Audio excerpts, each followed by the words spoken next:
So இப்போ இன்றைக்கி நம்ம பார்க்க போகிறது வெள்ளை காராமணி சுண்டல். ஸோ வெள்ளை காராமணி சுண்டலை ஒரு கப் எடுத்து நம்ம இதில் ஊற வச்சிடலாம். மெஷர்மெண்ட்லாம் அவங்கவுங்க அளவுக்கு எவ்வளோ தேவையோ அந்த மாதிரி பார்த்து யூஸ் பண்ணிக்கலாங்க. நமக்கு எவ்வளோ வேணுமோ அவ்வளோ அந்த அளவுக்கு யூஸ் பண்ணிக்கலாம். இப்போ நான் வந்து ஒரு கப்பு எடுத்திருக்கேன். இப்போ உங்களுக்கு எவ்வளோ மெஷர்மெண்ட் வேணுமோ அவ்வளோ எடுத்துக்கோங்க. இதை ஒரு 2 தடவை நல்லா நம்ம கழுவிட்டு ஊற வச்சிடலாம். இது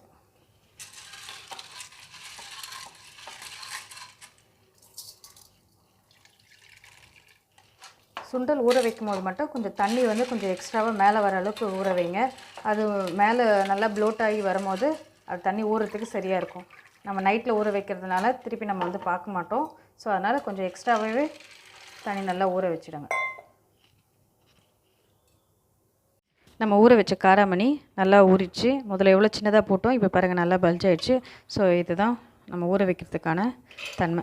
ஸோ இப்போ இதில் வந்து கொஞ்சம் இதுக்கு தேவையான அளவுக்கு கல்லுப்பு ஆட் பண்ணிக்கோங்க. கல்லுப்போ சால்ட் உப்போ எதுவோ உங்கள் சௌகரியமோ அதை ஆட் பண்ணிக்கோங்க. ஸோ இந்த தண்ணியை ஊற்றிடலாம். மிச்சம் இருக்கிற சுண்டலையும் போட்டு இது ஒரு விசில் விட்டுறலாம். இது கொஞ்சம் பார்த்து எடுத்துக்கோங்க. இது ஒரு விசிலே வெந்துடும். ஒரு சில பருப்பு மட்டும்தான் ஒரு 2 விசில் தேவைப்படும். இது மோர் தென் ஒரு விசில் ஜாஸ்தி இதுவே. ஸோ நம்ம உப்பு போட்டிருக்கனால வேணால் இன்னொரு விசில் விட்டுக்கோங்க. ஒன்று பார்த்துட்டு அப்புறமா இன்னொரு விசில் விட்டுக்கோங்க.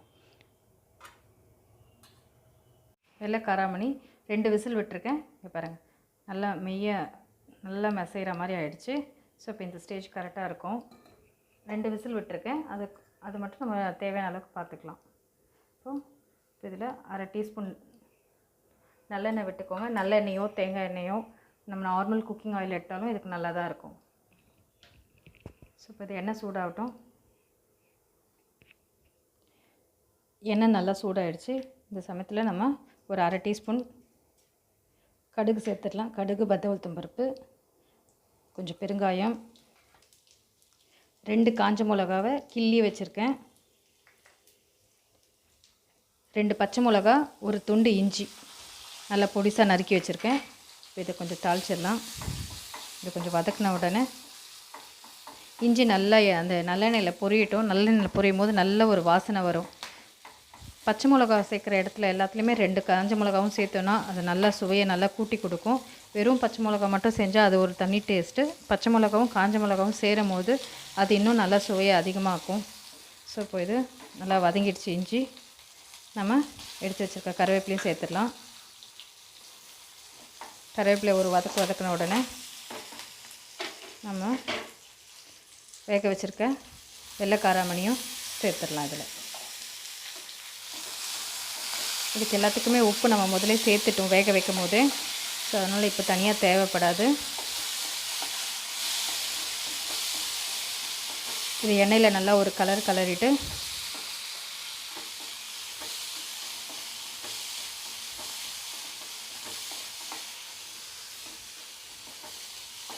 இது நல்லா தாளிச்சாச்சு. இது ரொம்ப வதக்கணும்னு அவசியம் இல்லை. இந்த ஸ்டேஜில் வந்து நான் துருவி இருக்க கேரட் சேர்த்துக்கிறேன்.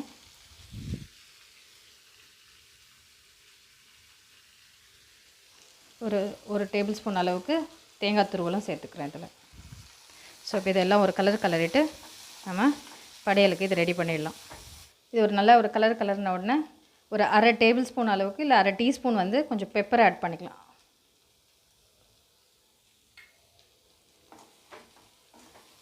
பெப்பர் தூள் இல்லை சீரகத்தூள் இது ரெண்டுமே இந்த காராமணிக்கு நல்ல டேஸ்ட்டு கொடுக்கும்.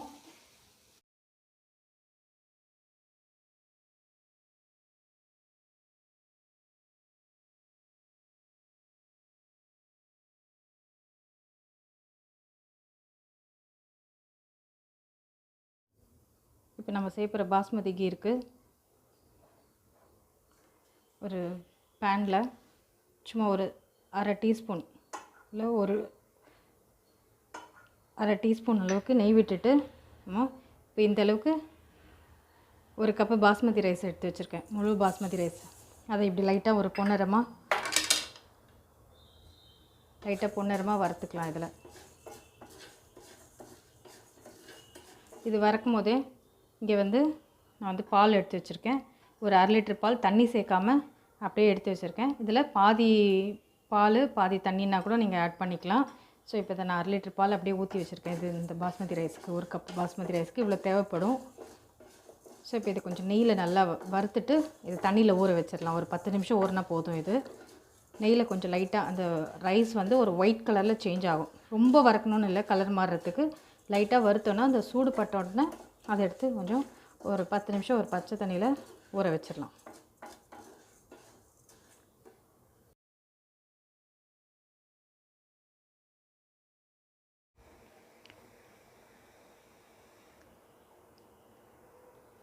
பால் நல்லா கொதி வருது. இந்த சமயத்தில் அடுப்பை நல்லா சிம் பண்ணிவிட்டு நம்ம ஊற வச்சுருக்க பாஸ்மதி ரைஸை இதில் ஆட் பண்ணிவிடுவோம்.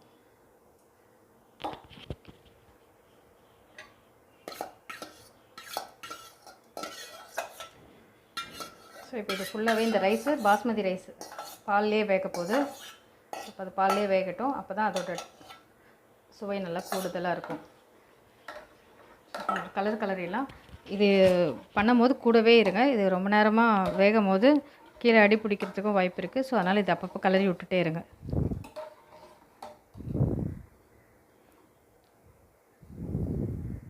ஸோ இப்போ இது பாருங்கள், நல்லா அரிசி நல்லா வெந்துடுச்சு பாஸ்மதி ரைஸு. இந்த ஸ்டேஜில் இறக்கிக்கலாம். இன்னும் கொஞ்சம் குழையணும்னு நினச்சிங்கன்னா கூட இன்னும் குழஞ்சிக்கலாம். இந்த குங்குமப்பூ எவ்வளோ தேவையோ அதை ஆட் பண்ணிக்கோங்க. இப்போ நான் இதுக்கு வந்து ப்ரௌன் சுகர் தான் எடுத்திருக்கேன். ப்ரௌன் சுகரை இதில் அரிசி வெந்த பிறகு தான் வந்து நம்ம சுகரோ இல்லை வெல்லமோ இல்லை கருப்பட்டியோ எது வேணாலும் சேர்த்துக்கலாம். ஸோ இப்போ இது நல்லா கலர் மாறிவிடும். ஸோ கொஞ்சம் கலர் சேஞ்ச் ஆகிருக்கும். அது ஒன்றும் பிரச்சனை கிடையாது நமக்கு. வெள்ளை சுகருக்கு அது ப்ரௌன் சுகர் நம்ம ஆட் பண்ணும்போது கொஞ்சம் கலர் சேஞ்ச் ஆகிருக்கு. ஸோ இந்த ஸ்டேஜ் உங்களுக்கு வெல்லம் வேணாலும் வெல்லத்தையும் போட்டுக்கலாம். இல்லைனா அதர்வைஸ் வந்து நீங்கள் ஒயிட் சுகர் வேணாலும் ஒயிட் சுகரும் ஆட் பண்ணிக்கலாம். இது நல்ல சுகர் நல்லா கரையட்டும். இதுக்கு தாளித்து எதுவுமே நம்ம போட வேண்டியது இல்லைங்க. வெறும் கார்னிஷுக்கு டைரெக்டாகவே வந்து நம்ம பாதாம், பிஸ்தா, கேஷ்நட் எது வேணுமோ அப்படியே சர்வ் பண்ணிடலாம். நம்ம பொடிசாக கட் பண்ணிவிட்டு அதை அப்படியே சர்வ் பண்ணிடலாம். ஸோ இப்போ சுகர் நல்லா கலந்தாச்சு. இப்போது நம்ம எவ்வளோ தேவையோ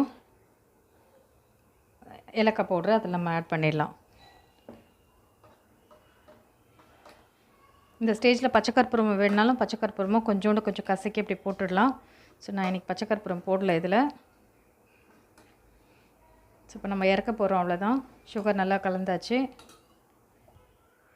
இப்போ சாமிக்கு படைக்கிறதுனால நான் ஒரு ஸ்பூன் வந்து, ஏன்னா நம்ம தாளித்து போட போகிறதில்ல, அதனால் ஒரு ஸ்பூன் நெய் மட்டும் இதில் விட்டுடுறேன்.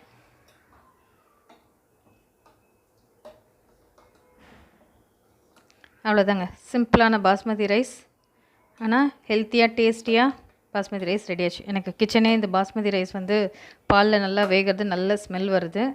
ஸோ நீங்களும் இந்த மாதிரி ஒரு ஹெல்த்தியான கீரை சாப்பிட்டு பார்த்துட்டு சொல்லுங்கள் எப்படி இருந்ததுன்னு. இப்போது நம்ம கார்னிஷ் பண்ணுறதுக்கு பாதாம் நல்லா அப்படியே நல்லா நீட்டாக அரிஞ்சு வச்சுருக்கேன், அதுவும் ஆட் பண்ணிவிடுங்க. இது ஹெல்த்தி அண்ட் கொஞ்சம் ரிச்சான பாயாசம்.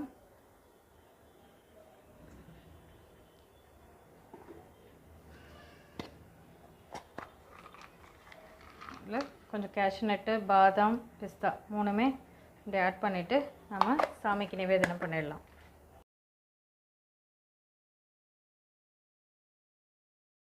நம்ம இன்றைக்கி 2வது நாளான திங்கட்கிழமைக்கான பிரசாதம் என்ன, நம்ம ஸ்வீட்டுக்கு வந்து பாஸ்மதி கீர் பண்ணியிருக்கோம். காரத்துக்கு காராமணி, வெள்ளை காராமணி சுண்டல் பண்ணியிருக்கோம். ஸோ நம்ம சம்பாளுக்கு படைத்த மாதிரியும் ஆச்சு, நம்ம சந்திர பகவானுடைய அருளையும் பெற்ற மாதிரி ஆகிப்போச்சு. அடுத்த நாளில் என்ன ரெசிபின்னு பார்க்கலாங்களா?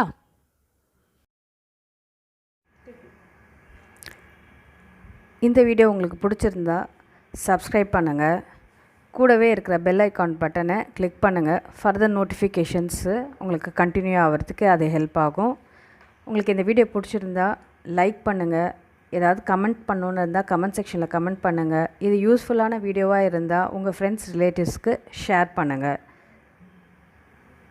மறக்காமல் சப்ஸ்கிரைப் பண்ணிவிடுங்க. Bye friends. நெக்ஸ்ட் வீடியோவில் நல்ல ரெசிபியோடு பார்க்கலாம்.